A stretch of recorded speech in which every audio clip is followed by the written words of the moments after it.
So my name is Jonathan Betts. I'm Director and Co-founder of Science Warehouse.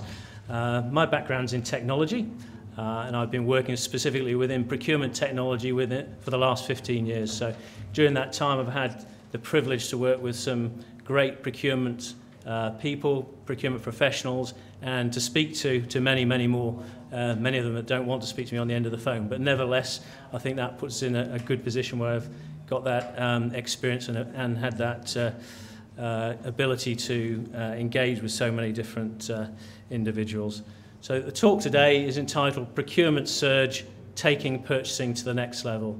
The core of the content is very much focused on the survey that we did with eWorld Purchasing Supply. It's our third annual survey, looking at developments in the procurement space and the challenges for the year ahead. And coming out of that is very much the fact that 2013 was certainly a year of progress based on the responses we had in the survey. We'll also look at the drivers for procurement in the year ahead, what we found within there. And there's very much an element, given away in the title of the talk, that things have moved on, certainly based on the baseline of our results from previous years. So that's all around shifting gear. What does that mean? What does that look like? And where is it taking us to? I'll put Q&A at the end. I think we may not have time for questions and answers, but obviously very pleased to answer questions directly, or the rest of my team are down, or up actually, on our stand on the main floor at the bottom of the stairs you come down from the Mountbatten room. So a little bit about Science Warehouse. So we are a Leeds-based organisation. Nice shot of our offices there. We're in a converted railway roundhouse there in Leeds. And as you can see, it's always sunny with little white fluffy clouds in the sky there. We've been helping organisations with their procurement decision-making since 2000. Ultimately, that's about providing and delivering and helping deliver savings, compliance and spend intelligence for those organisations. What we do is very much data focused and user focused, and around driving and enabling organisations to deliver against their targets in procurement. We tend to work with larger dispersed types of organisations, whether it's in the likes of R&D or construction or healthcare or education, essentially where you've got lots of what you might call casual users running around, where it's challenging to actually get them to be compliant with procurement practice. So we're helping them out. So it's often quite technical specifiers, engineers and clinicians or scientists and the like. So that's a little bit about, as I say, if you want to find out more about our products and the business, two of my team are at the back there actually, and they're down on the stand, so I'm sure they'll welcome discussion later. So, Procurement Trends 2014. As I said, this is the third year that we've done the survey, working with eWorld Purchasing and Supply. I went to Andrew Bartolini's talk earlier today. He had a similar survey, which was interesting, and a lot of the results are quite analogous. Got some information about the survey response. I think the key thing here is that the survey database is very much, or should be very much, similar to the people in the room, because it's eWorld's database that's used to draw the respondents from. So we did the survey. It was an online survey at the end of 2013, in December. The respondents were split 60% private sector, 40% public sector. And more than three quarters of the respondents had over 5 years experience within procurement. So it's a very experienced group of people that were engaged in the survey. The sizes of organisations, there's a whole range there, but about half of them were 1,000 plus staff. There's everything from small right through to very large organisations. And in terms of spend they manage, 60% of them manage 25 million. Up to 25 million of indirect spend, of 40% more. So that gives you a bit of a flavour of the survey itself. Just UK, sorry, or Europe, or? The respondents were almost entirely UK. There's some Europe, some Australasia, some USA, but I'd say 90%, well, it is 90% UK, yeah. So procurement's Mojo returns. That was the key message coming out of the survey. And this was demonstrated in the intentions of businesses to invest in their procurement capability. So I picked out a couple of the highlights here. The first one is around technology investment. So you can see going back to 2012 and 2013, It's fairly flat, but that's jumped up by a significant amount between last year and this year, up to nearly half of organisations have an intention to invest in technology, which is obviously fantastic for a procurement technology company, but I think it's clearly organisations recognising and looking to take their capability to that next level using technology as part of that. The other factor which is really interesting is investment in training. This is the area which grew the most out of any of the factors we looked at. It was actually up 84%. So again, I think this is again all about bringing that procurement capability up to the next level within organisations to be able to take on the demands. Some of those we'll come on to look at that we picked up in the survey, and be able to cope with the pressures that procurement departments are actually facing. And there's also a question there, I think, if we did this survey frequently enough and looked often enough, whether it sort of reflects what's happening in the economy as a whole. Suddenly the green shoots are coming up and flourishing. I think potentially if you look at organisations' investment intentions for procurement, then it could be actually a leading indicator for the economy as a whole. If we look at actually what happened last year in terms of performance amongst these organisations, one of the questions we asked is what percentage of your indirect spend is under management. We all know, of course, how important that is as a factor in managing procurement activity. And again, we found that procurement moved up a gear. So compliance has, in that, so the category over on the right there, looking at the number of organisations with 60% or more of their, that's the most important one to look at there, 60% or more of their spend under management has increased by 17%, so grown to the level that we've shown there. So I think that shows an actual shift in results, which again is something we hadn't seen in the previous couple of years in the survey. Of course, we know clearly why that is important, because every pound that is brought under management drives out a saving. It differs by organisation depending on where they are in their maturity and their level of procurement capability, but that's clearly an important factor. But looking at where are the challenges, what sectors are seen as facing the most challenges, that was one of the questions we asked. Which sectors are facing the biggest challenges within procurement? So this is looking at your peers really and seeing what their position is. So last year, and the same result this year, government, so this includes central and local government, comes out as 34%, seen as being the most challenging sector. And I believe this is really comes back to the whole austerity programme that's still very much alive. If anything, it's getting more challenging, I think, for a lot of the organisations in the public sector. They've been given very aggressive targets, both to reduce the spend, to deliver savings, and also to make savings within their own departments as well. So it is a challenging environment. Manufacturing, interestingly, that's came out as second most challenging environment for procurement. That has moved up to second place. I think it was third last year, but it's not a huge shift. But you might say, well, manufacturing, surely that's an area that's recovering. That's what we hear about in the economy. But I suppose from a procurement point of view, the challenges are still there. When an organisation is expanding, it's a different set of challenges, and clearly the cost pressures are massively there within those organisations. And healthcare, of course, we hear about that pretty much every day in the news, don't we? So almost whenever you switch on the news, there's some story about a trust or a hospital or whatever that has in financial problems, financial challenges, and this is clearly driving challenges within the procurement space, where procurement is tasked with delivering those savings and helping to rescue those organisations that are in trouble. So we also asked in the survey, what is the savings target for 2014? And broke down as follows. So 3/4 of organisations had up to a 10% savings target they need to deliver. 25% were above that level. Of the 75%, or in fact half, 48% of all respondents have to deliver between a 6% and a 10% savings target, which is it's interesting comparing that to the figures Andrew was showing this morning, where it was about 7 or 8% for the 7.7, yeah.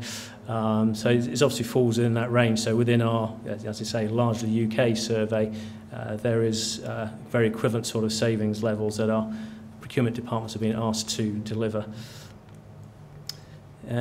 Last year, based on the results, 27% of those who responded delivered a 10% savings or more. So that's a question I raised up is, does that mean it's in the bag? I don't think so, because actually cost reduction is one of those self-limiting aspects. So clearly if you delivered the saving last year, so say a 10 million saving on 100 million spend, then that percentage to deliver 10 million this year is harder, just because you've probably done the categories that are easy to do. Other categories are more recalcitrant. The number as a percentage goes up of the overall spend. I think it was, I mean, some of his respondents are European, but it's primarily US based. So, yeah, so that's what the picture looks like for this year in terms of the savings that organisations are being asked to deliver. And what I'm going to go on to look at for the rest of the talk is just moving beyond that cost reduction piece, because clearly, as I say, the cost reduction itself is somewhat self-limiting, and it's how additional value creation can be generated within the procurement space and procurement organisations. So I guess the traditional approaches to procurement are related to compliance and savings, and a lot of it is around those compliance measures. So, you know, have we got the right number of bidders, using objective selection criteria, adherence to policy, driving spend under management. Obviously, these are all absolutely critical, but I say these are necessary, but they're not enough to move towards that value creation environment. And I don't know why, when I was putting this talk together, this line from T.S. Eliot, I don't know if there's any Eliot fans here, but came to mind from the love song of J. Alfred Prufrock is, I have measured out my life with coffee spoons. And this is all right, talking about you know, measuring things in smaller and smaller increments. Obviously, we can measure much smaller than that these days than coffee spoons. But there's also the kind of, almost, I wouldn't say hopelessness, but that kind of, you know, you're just sort of whiling away the time. And clearly I'm not implying that that's what's happening with procurement, but there are much bigger things that the profession is clearly looking to do and to deliver. So yeah, that's it's not enough. Why is it not enough? Because, you know, business is changing. There are so many pressures that are out there. There is a fundamental change in business need as organisations in general, with the growth of the likes of increasing outsourcing, the like. You know, organisations are procuring more from more diverse sources. There are increasing levels of regulation, whether in the public sector or the private sector. That is just seems to be a fact of life in this day and age. That has to be dealt with. There are greater expectation and demands on procurement, so for sure it's not just about the savings and compliance. There are CSR objectives, there are sustainability objectives that are having to be delivered against. So ultimately there's greater risk, complexity, there's greater volatility.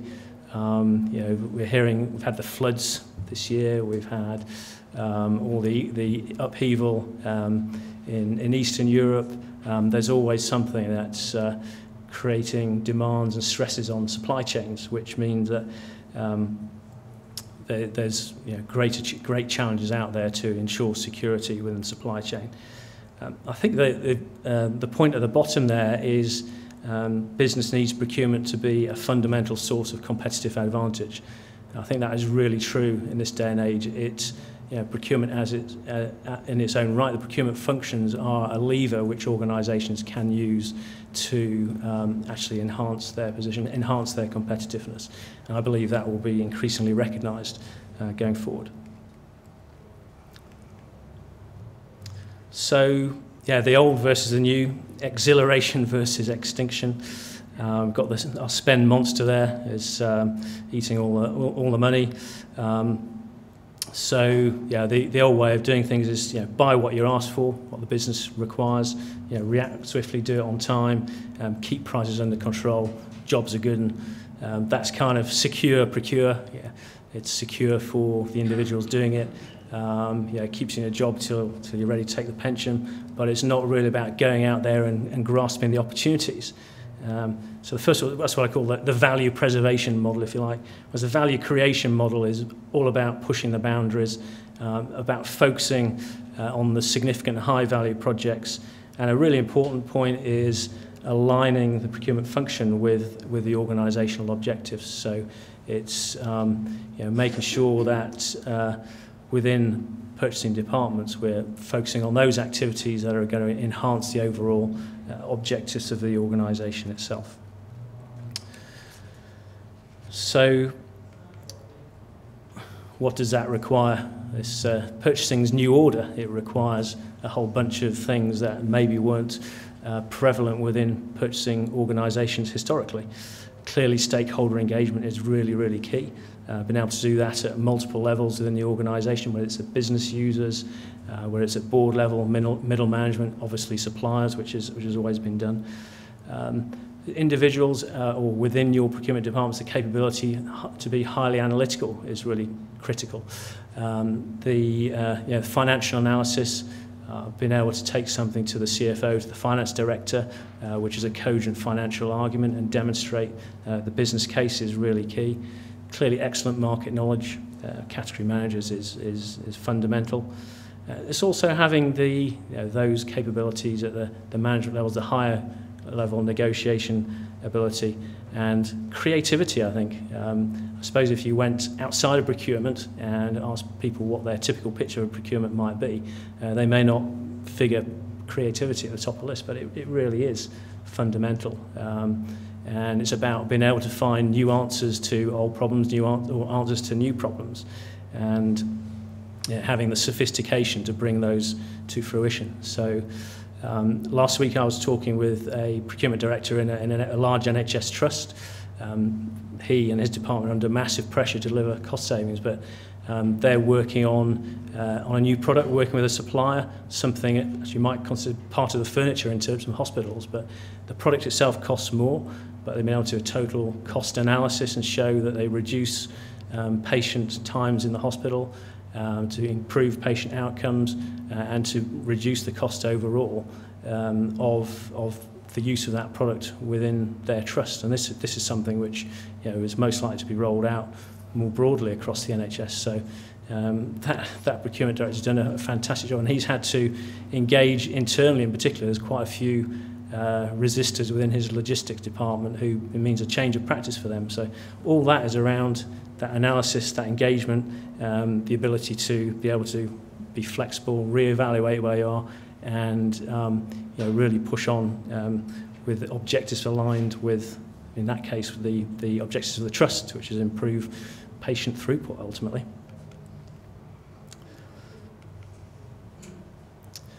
So there's also indications from our survey that strategic drivers are growing in importance too. So we often talk about this as a factor, but there's also a question of whether it really is happening when you look down on the ground in what departments are doing. So we asked of what are the most important drivers for procurement for you in 2014.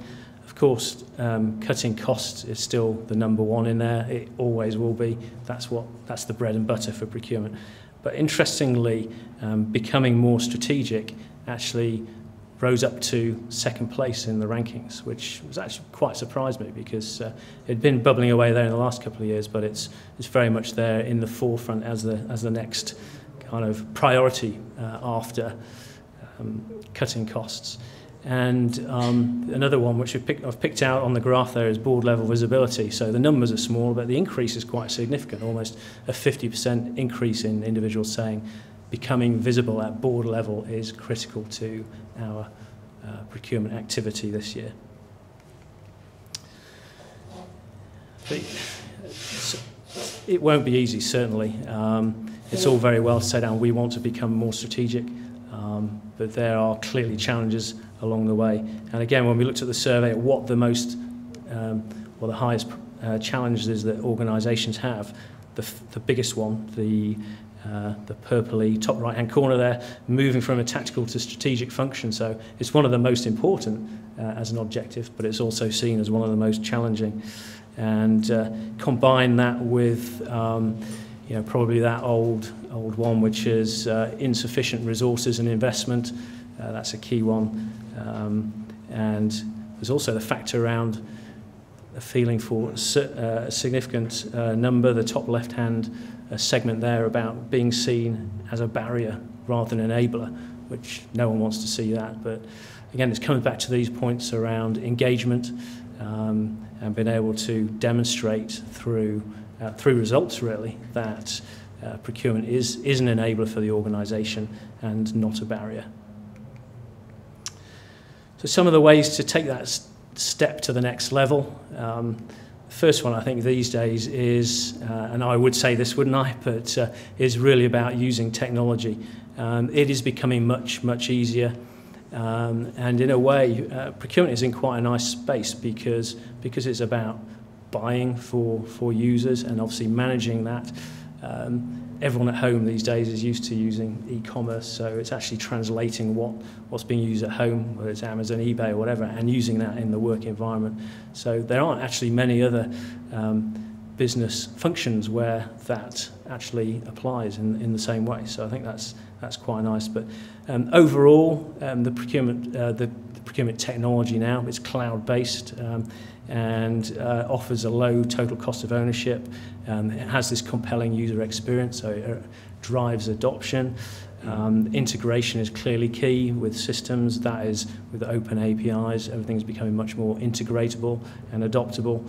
There's really is a rapid time to value, and I think certainly if you speak to us and a lot of the companies downstairs, you'll see there's a very, very vibrant market with a lot of going on, a lot of innovation, and a lot driving value for procurement organisations. But ultimately, that is about taking out the day-to-day stuff, the transactions, helping with the analysis, helping with the data. So it actually frees up time for procurement functions to be more strategic and focus on that strategic value. Something else, which is a bit of a vignette, this one from the survey, but there is, shown in here is that organisations or procurement departments are becoming smarter in terms of their buying, so they're becoming more sophisticated, actually. So when we asked what are the most important factors in selecting a procurement solution, value for money was still there, very much at number one. But some of these other factors coming through, as I say, show that increasing sophistication. So customer service over the last 2 years has increased in importance by 48%. Data accuracy. Those of you that have been unfortunate enough to be at my talks before will know that I bang on about data all the time. This shows that actually the message may actually be getting through. It is so important. So 34% increase over the last 2 years, and an increase in the ranking of ease of use. So that's increased by 22%. So it's not just about the economics of it. Of course, there are, in the nature of the service, there's an online survey, so people tend to answer very rapidly. So it's stuff that's front of mind. So I think that really does reflect what organisations and individuals are thinking about. So the new procurement, it's no longer about just cost and risk reduction. So the traditional procurement, as we've seen, it's all about that cost down, risk reduction and spend compliance. That has to be there as a base layer before we move on to do anything else. We have to demonstrate that to our organisations that we're delivering that. What is the new procurement or the advanced procurement? There are many, many different ways in which procurement capabilities, procurement skills can be used in an organisation to deliver value. Some of those are there. I think Andrew, again, talked about some this morning. Clearly, something like demand management is very much core to procurement anyway. Cost structure transformation is another area where it's not just about talking to your suppliers about costs and working with them, but that can actually be used across a business. So if you extend the supply chain through the business, then there's the ability to work with your business, with your organisation, to help take cost out internally. And innovation, yeah, absolutely. So, obviously the more advanced organisations, I'm sure many here are working with suppliers to drive innovation in the products that are being brought into your organisation. equally, those skills can be used internally on your own product development. So there really is a lot there to go out, and a lot of opportunity, and I think quite an exciting future for using those skills and capabilities. So just into the last couple of minutes now, you may be relieved to hear. So again, going back to the survey, you know, where are we really? A snapshot of where we are on this path of moving towards the strategic capabilities. Firstly, looking at procurement effectiveness. So this is the traditional procurement, if you like, measuring, managing compliance to procurement decisions. So 63% of organisations are doing that effectively. Interestingly, I think 7% said they don't measure it at all, and the rest of the other 21%, they encourage compliance but don't actually do anything about it, don't enforce it. So in my view, only 63% are actually managing that compliance effectively. Moving on to the more strategic measures, and now you see the numbers are somewhat lower, so there is some way to go. So looking at supplier performance, this is systematically managing suppliers a key source of value for the business. So 28% of respondents are doing that, so well over 2/3 are still not there, still got a long way to go. I can see some shaking heads, so I assume most of the people here are in the 28%, which is great, but just obviously highlighting what was in the survey. And then business alignment, so this is all about, so we've been talking about aligning the organisation or the procurement organisation with the overall organisation, so whether that's about business growth, whether it's about delivering better service within the public sector, whatever that may be. So only 32% have a procurement strategy that's well defined and aligned with business priorities. So yes, very much still work to do on those measures. So what is the vision? Just to summarise, yes, a surge in procurement optimism, a surge in results, fantastic. Still a lot to do. What does that involve to move towards the next level and deliver that compelling procurement vision? Starting at the bottom there, it's defining the deliverables, driving out the savings, demonstrating the value. Next level is the stakeholder engagement across all levels within the organisation and the supply chain, and ultimately having that full alignment with organisational values. So yes, that's the results of our survey. I think there's some really fascinating information in there. If you would like more information on the survey, please come and grab me, because we've got a lot more detailed information. And if you'd like to participate in any future analysis surveys, be fantastic as well. And as I say, we're downstairs. We can grab me afterwards. I'm Jonathan Betts. Those are my contact details. Please feel free to contact me if you want to. Thank you very much.